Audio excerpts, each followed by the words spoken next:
The lecture hall at Cleveland State was half empty, the way it always was in the last 10 minutes of a Friday class, when everyone's brain had already left. A cold Starbucks cup sat on the front table, sweating onto a stack of graded quizzes. Professor Marin Caldwell stood with a dry erase marker in her hand like it was a microphone. On the board, she'd written one equation in big, clean strokes. Something that looked too simple to be scary, which was exactly how she liked her traps to look. "Come on," she said, smiling like she was doing everyone a favor. "Solve this, and I'll marry you." A few people laughed. The laugh that meant, "This is a joke, but also, we know you mean it a little." Marin always had that effect. Sharp, confident, untouchable. In the back row, Isaac Bell kept his eyes on the board. He had a mop leaning against his knee because he'd been told to wait until the class cleared out. The campus cleaning shift didn't care that he used to carry a different kind of briefcase, or that he still thought in numbers when the building got quiet. His thumb hovered over his phone screen. A text from the collections department. Final notice. He swallowed. The room blurred for a second, like when you stand up too fast. Professor Caldwell's smile held. "No volunteers?" "I'm shocked. You all want us, right?" Someone whispered. "It's probably a trick."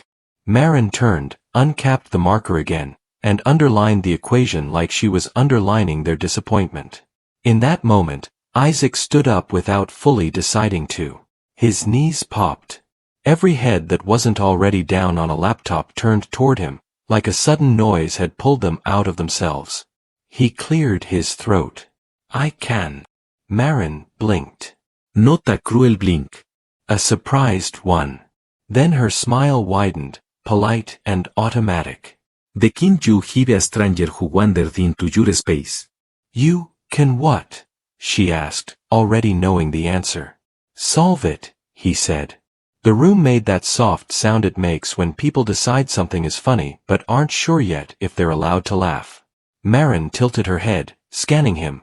Blue work shirt, name tag, janitor's cart parked by the door. "Okay," she said, stretching the word. "Sure. Come on up." Isaac walked down the aisle. He felt the eyes on his back like heat. He could almost hear the assumptions clicking into place. Marin handed him the marker with 2 fingers like she didn't want to smear ink. "Go ahead," she said, still playful. "Show us." Isaac faced the board. The equation was clean, elegant, and familiar.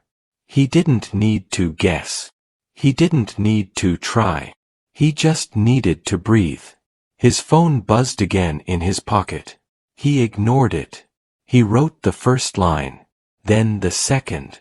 He didn't rush, but he didn't hesitate either. The marker squeaked in little bursts. The lecture hall got so quiet Isaac could hear someone's AirPods leaking a tinny bass line. When he finished, he capped the marker and stepped back. The solution sat there like a fact. Not flashy. Just correct. For 1 second, Marin looked at it the way someone looks at a stranger speaking their childhood language. Like it shouldn't be possible, but it definitely was. Her face went still. The playful part drained out first. Then, very softly, she said, "How did you?"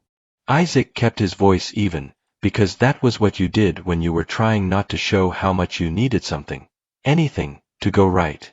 "I used to teach," he said. A few people laughed again, but it sounded different now. Less certain. Marin stared at the board like it had betrayed her, then looked at him again. Her cheeks flushed, not with anger, something closer to embarrassment. "What's your name?" she asked, quieter. "Isaac," he said. "Isaac Bell." And that's where the story actually starts. Isaac lived in a 1-bedroom apartment in Parma with beige carpet that never looked clean no matter how many times you vacuumed. The windows were old and let in cold air like they were tired of pretending to keep it out. He kept the thermostat low because he'd learned the hard way that, just this once, turns into a bill you can't pay. Every evening, he put on the same navy blue work shirt with the university logo and drove his 12-year-old sedan to campus. The car made a clicking sound when he turned the key, like it was thinking about quitting.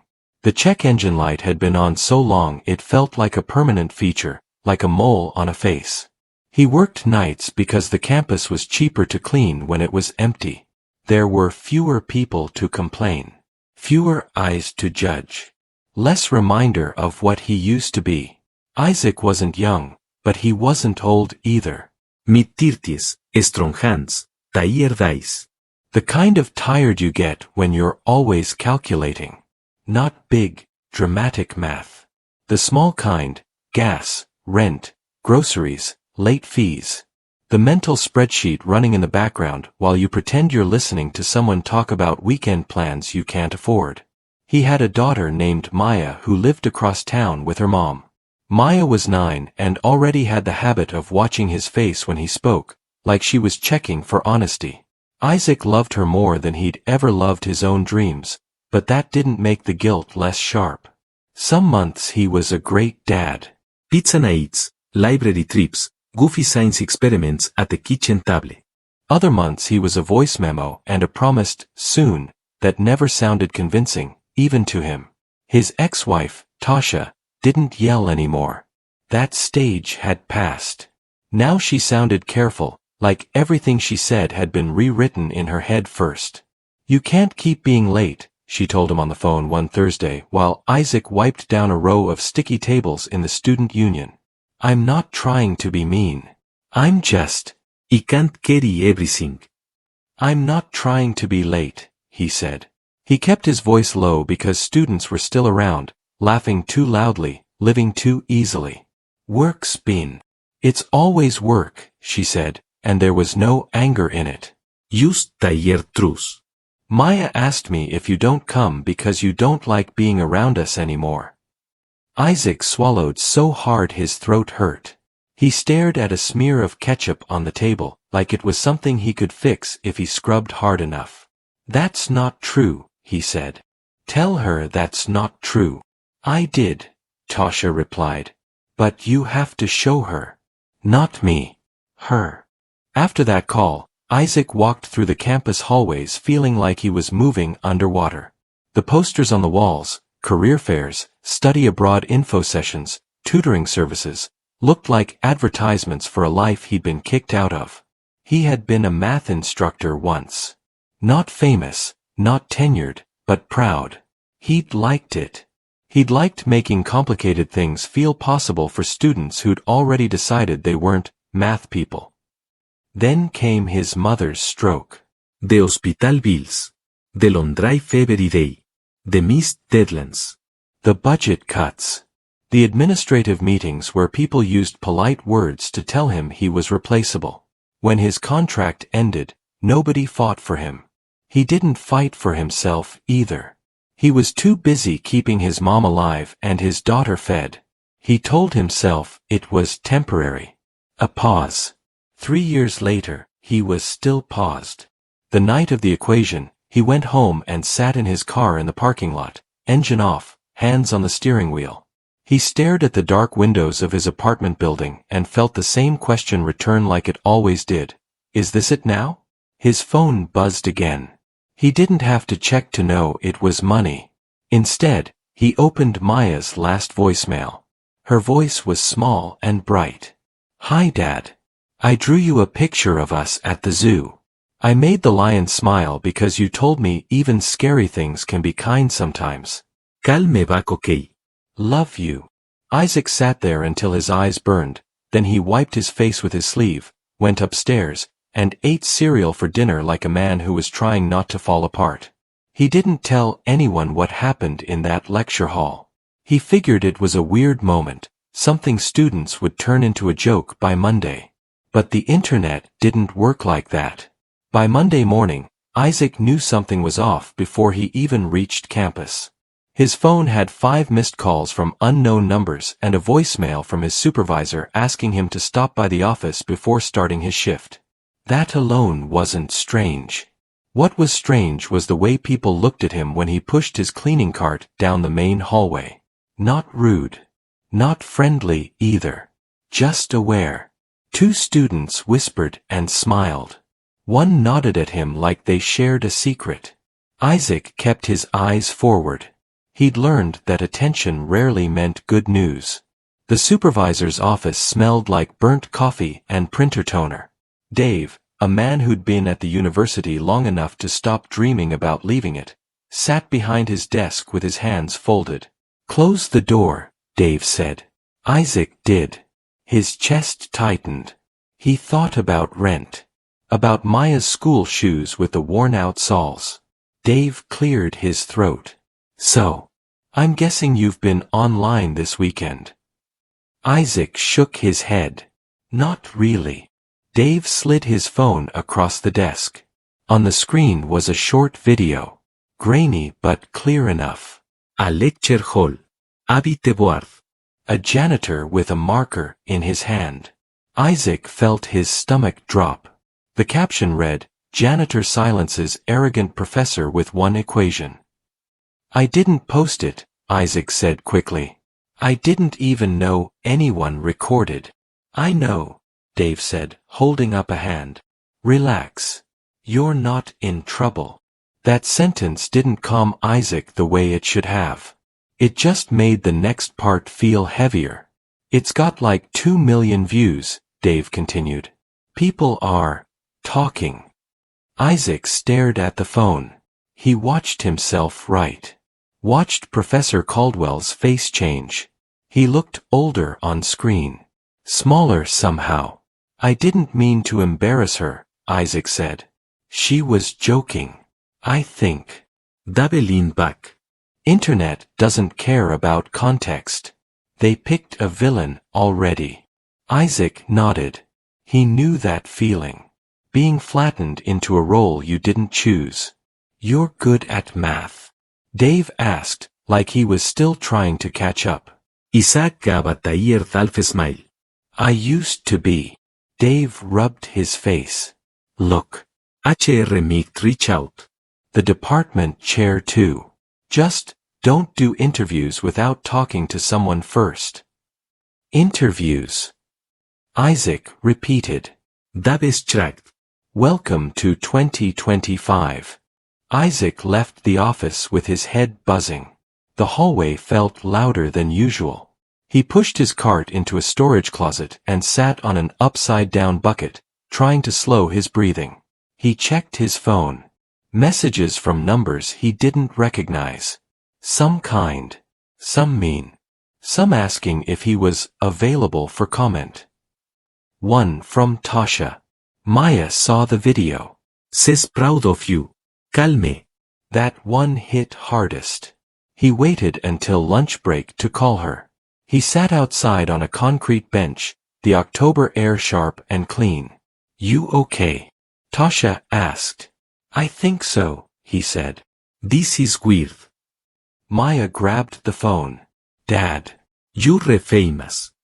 "I don't know about that," Isaac said, smiling despite himself. "You're like a secret genius," she said. "My teacher showed the class. I told everyone you're my dad." His throat tightened. "You did?" "Yeah." "Are you mad?" "No," he said quickly. "I'm not mad." Tasha took the phone back. "Listen," she said. "This might be something. Or it might be nothing. But either way, Maya needed to see you win at something." Isaac closed his eyes. "I didn't feel like I won." "I know," she said gently. "But she doesn't need the whole truth yet. She just needs hope." That word stayed with him all afternoon. Hope. He didn't trust it the way he used to. It had a habit of making promises it couldn't keep.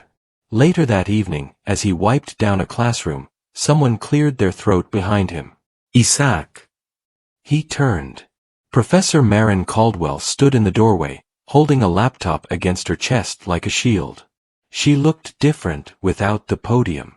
Smaller. Less certain. "Hi," she said. "I hope this isn't inappropriate." "It's fine," he said, though his shoulders stiffened. She glanced at the desks, the whiteboard. The equation was gone, but the space where it had been felt marked. I wanted to apologize, she said. For the comment. The joke. All of it. Isaac shrugged. It wasn't the worst thing anyone said to me. That doesn't make it okay, she replied. Her voice dropped. I didn't know your background. And I assumed. He studied her face. She looked like someone who'd replayed a moment too many times in their head. I used to teach, he said again, not defensive. Just factual. Adjunct. Community college. A while back. Her eyes widened. Why did you stop? He hesitated. This wasn't a story he usually told strangers. Life, he said finally. She nodded like she understood more than she probably did. The department chair wants to meet you, she said. Not as a spectacle. As a conversation. Isaac felt that familiar resistance rise up. The instinct to say no before something could be taken away again. I'm not looking for charity, he said. I know, she replied. Neither am I. They stood there in the quiet classroom, two people who'd built identities around being competent, now unsure how to move forward without hurting themselves. I can't promise anything, she added. But I can promise respect. Isaac thought about Maya's voice. About the collections notice.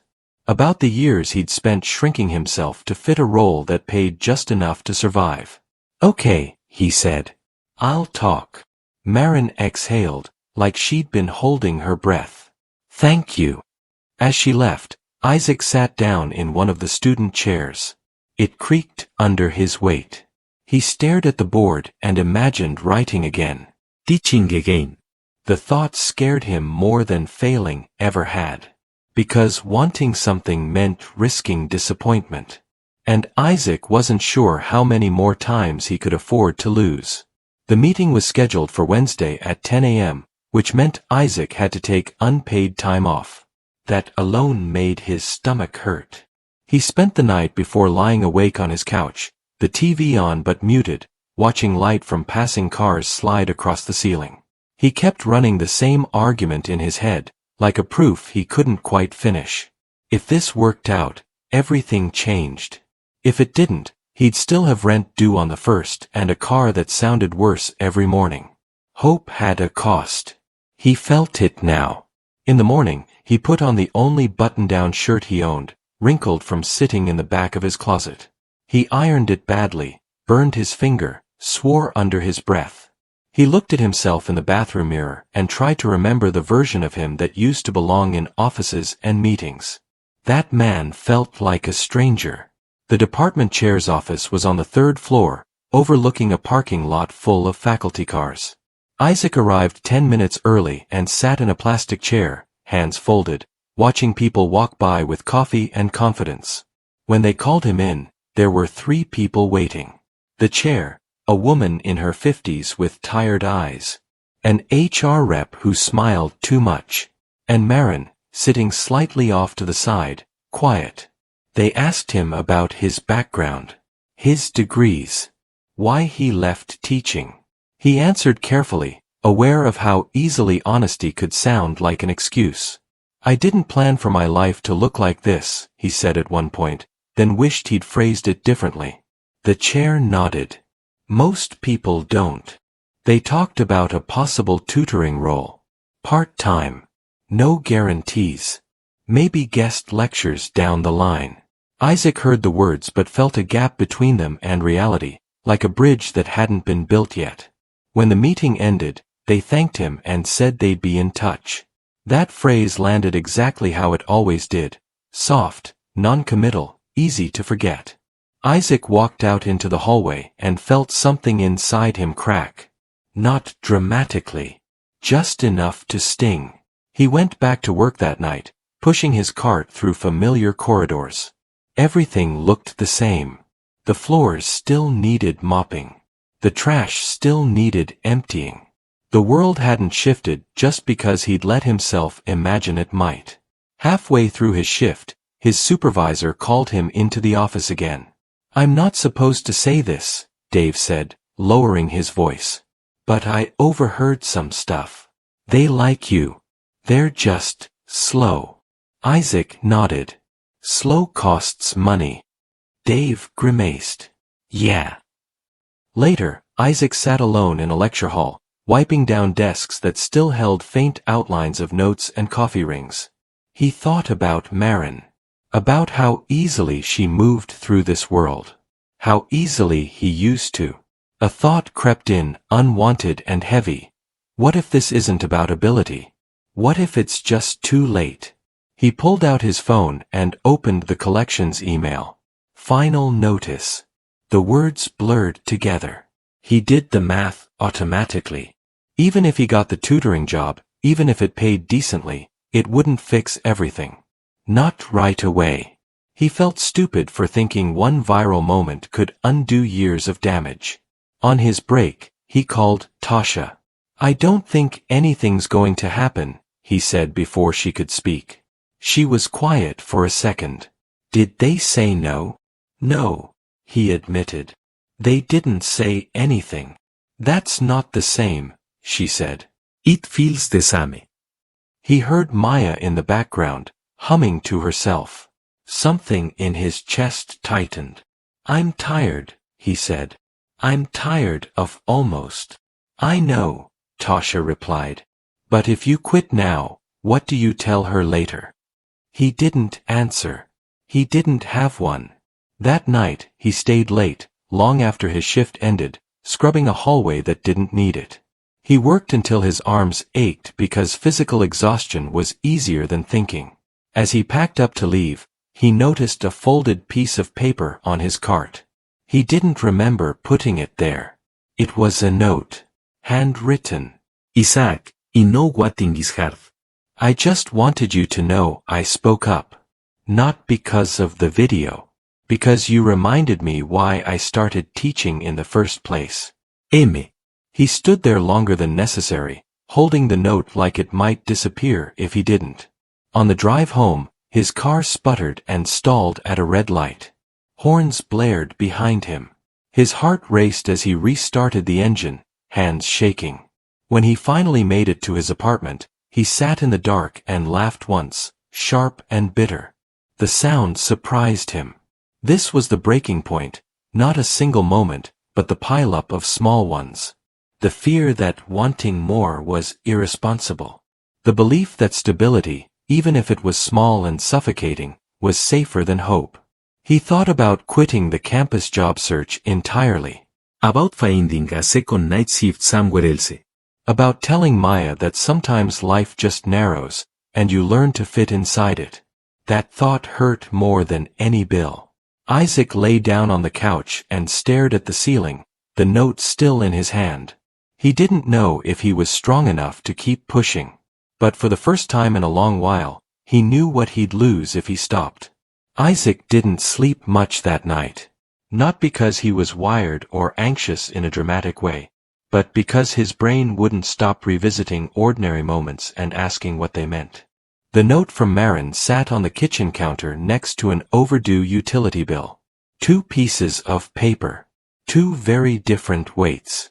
In the morning, he made coffee that tasted burnt and drank it anyway. He packed a lunch instead of buying one, not because it would save much, but because control felt important. Before leaving, he checked the mirror again. He didn't look different. No sudden confidence, no glow. Just a man who decided, quietly, not to disappear from his own life. The email came at 11:43 a.m. He was wiping down a stairwell when his phone buzzed in his pocket. He almost ignored it. Almost. Subject: tutoring appointment offer. He read it twice before the words settled. Not a miracle. Not a rescue. A part-time tutoring position, evenings, starting next month. Limited hours. Modest pay. A foot in a door that had been closed longer than he liked to admit. Isaac leaned against the wall and closed his eyes. His chest felt tight, but not in the bad way. In the way that comes when you realize something didn't collapse like you expected it to. He called Tasha first.